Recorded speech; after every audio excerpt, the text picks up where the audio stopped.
తర్వాత మీరు ఒక సీనియర్ జర్నలిస్టు, ఒక క్యాబినెట్ మంత్రి హెలికాప్టర్లో తిరగడం చూసారా? జనరల్గా ఉండదు. సీఎం గారికి ఒకరికే ఉంటుంది. ఆయనకి వాల్యూ ఆఫ్ ద టైం, ఆయనకి ప్రయారిటైజేషన్స్లో ఖచ్చితంగా ఆయన హెలికాప్టర్లో తిరగాలి, నేను దానికి యాక్సెప్ట్ చేస్తాను. విద్యాశాఖ మంత్రికి అంత ప్రాణాలు తిరిగిపోయి పనులు ఏముంటాయండి? ఇటు నిరసనలను గెరావులు చేయించుకోవడానికి హెలికాప్టర్లు వెళ్తాడు విద్యాశాఖ మంత్రి.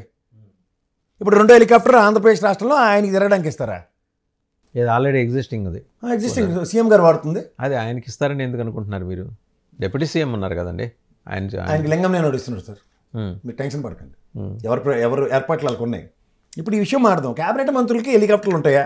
ఉండవండి, ఏ రాష్ట్రంలో కూడా లేవు. మరి ఉన్నప్పుడు మీరు ఆయనకి ఇస్తారు, తప్పని చెప్తుంటారు. కేంద్రంలో కూడా లేదు. కేంద్రంలో కూడా అత్యవసర సందర్భాల్లో ప్రధానమంత్రి మరీ అత్యవసరం వచ్చినప్పుడు డిఫెన్స్ మినిస్టర్, హోమ్ మినిస్టర్ మాత్రమే వాడతారు. మరీ అత్యవసరం అండి. ఇప్పుడు ఏదో కాశ్మీర్ లాంటి ఇన్సిడెంట్స్ జరిగినప్పుడు మాత్రమే తీస్తారు. ఇప్పుడు అట్లీస్ట్ చంద్రబాబు నాయుడు గారు రాష్ట్ర ఈ ఆర్థిక పరిస్థితిలో ఉన్నప్పుడు ఏమైనా స్పెషల్ ఫ్లైట్లో కాకుండా మామూలు ఫ్లైట్లో తిరిగిన ఉదంతం చెప్పండి.